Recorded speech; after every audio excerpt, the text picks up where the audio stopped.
4G school کے on line طرز تعلیم میں آپ تمام کا استقبال ہے۔ چھٹی جماعت مضمون تاریخ، سبق نمبر 10، قدیم بھارت تہذیبی۔ آج کی اس ویڈیو میں ہم اس سبق کے سوالات حل کریں گے، تو جلدی سے ہمارے چینل 4G اسکول کو سبسکرائب کر دیجئے، بیل آئیکن کو آل پر پریس کریں، ویڈیو کو لائک کریں اور شیئر کریں۔ سبق نمبر 10، قدیم بھارت تہذیبی۔ ایک جملے میں جواب لکھیے۔ پہلا سوال ہے، قدیم بھارت کی یونیورسٹیوں کی فہرست بنائیے۔ جواب، قدیم بھارت میں تکشیلا، وارانسی، ولبھی، نالندہ، وکرم شیلا، کانچی میں یونیورسٹیاں تھیں۔ سوال نمبر 2، غیر ممالک میں قدیم بھارت کی جن اشیاء کی مانگ تھی ان کی فہرست بنائیے۔ جواب، غیر ممالک میں قدیم بھارت کے ململ کے کپڑے، ہاتھی دانت، قیمتی ہیرے، مسالے کی چیزوں اور مٹی کے خوبصورت برتنوں کی مانگ تھی۔ سوال نمبر 2، نام لکھیے۔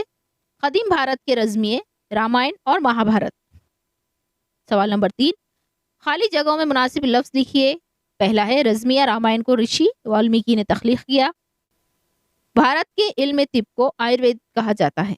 ہزاروں طلبہ رہنے کی نالندہ یونیورسٹی میں سہولت تھی۔ سوال نمبر 4، مختصر جواب لکھیے۔ پہلا ہے، تپٹک کا مطلب واضح کیجیے۔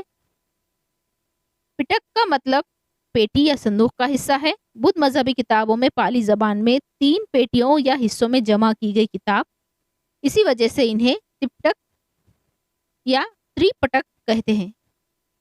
بدھ کے ناصحانہ اقوال، ستپٹک میں بدھ سنگھ کے بھکونی اور بھکو کس طرح زندگی بسر کریں، اس کے اصول ونے پٹک میں اور بدھ مذہب کا فلسفہ ابھیدھم پٹک میں بیان کیا گیا ہے۔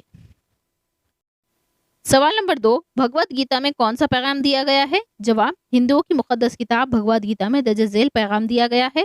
ہر ایک کو چاہیے کہ وہ صلے کی تمنا کیے بغیر اپنے فرائض کی تکمیل کرے۔ ایشور کی بھکتی یعنی پرستش کرنے کا راستہ سب کے لیے کھلا ہے۔ سوال نمبر 3، آیوروید میں کن باتوں پر غور و خوض کیا گیا ہے؟ جواب، آیوروید میں درج ذیل باتوں پر غور و خوض کیا گیا ہے۔ امراض کی علامتیں، امراض کی تشخیص اور امراض کا علاج۔ اس بات پر بھی غور کیا گیا ہے کہ مرض لاحق نہ ہو۔ سوال نمبر 4، سنگم ادب کا مطلب بتائیے۔ جواب، جنوبی بھارت میں عالم و فاضل ادیبوں کا اجلاس مختلف زمانوں میں ہوتا رہا۔ ان اجلاس کو سنگم کہا جاتا ہے۔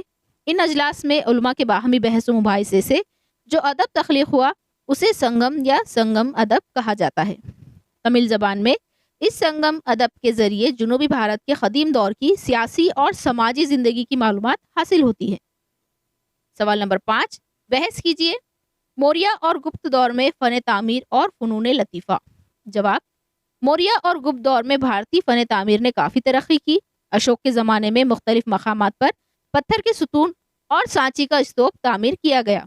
فن تعمیر اور سنگ تراشی کی یہ روایت اجنتا ایلورا کے غاروں میں دکھائی دیتی ہے۔ گپت دور میں مجسمہ سازی کے فن نے ترقی کی۔ مندروں کی تعمیر اور دھات کے استعمال میں بھی ترقی ہوئی۔ سوال نمبر 6، آپ کیا کریں گے؟ پہلا سوال ہے، آیورویدک علاج کے بارے میں معلومات حاصل کر کے آپ اپنی روزمرہ کی زندگی میں سے کس طرح استعمال کریں گے؟ جواب، آیوروید میں امراض کی علامتیں، تشخیص اور علاج بتایا گیا ہے، ساتھ ہی امراض لاحق نہ ہو اس لیے زندگی میں کی جانے والی تبدیلیاں اپنائیں گے، جیسے صبح سویرے اٹھ کر یوگا کرنا، خالی پیٹ ٹھنڈی یا گرم چیز نہ کھانا، کیمیائی چیزوں سے بنے کھانے جیسے چائنیز، نوڈلز وغیرہ نہ کھانا۔ ساتھ ہی بیماری کو دور کرنے کے لیے گھریلو جڑی بوٹیوں کا استعمال کریں گے، جیسے کھانسی ہو جائے تو ادرک، شہد کا استعمال، ہاضمے کے لیے کالا نمک، سونف، زیرے کا استعمال وغیرہ کریں گے۔ سوال نمبر 2، اپنی درسی کتاب میں سانچی استوپ کی دی گئی تصویر کا مشاہدہ کیجیے اور اس کے بارے میں مزید معلومات حاصل کیجیے۔ جواب، موریہ اور گپت کے دور میں بھارتی فن تعمیر کی بڑی ترقی ہوئی۔ سمراٹ اشوک کے جگہ جگہ تعمیر کروائے ہوئے پتھر کے ستون بھارتی سنگ تراشی کے عمدہ نمونے ہیں۔ اس استوپ کی اونچائی تقریباً 16 میٹر ہے اور یہ 36 میٹر یعنی 120 فٹ کے خطر میں پھیلا ہوا ہے۔ تقریباً 3 صدی میں اس کا آغاز تعمیر ہوا ہوگا۔ یہ بدھ مذہب کی عکاسی کرنے والا ایک اہم استوپ ہے۔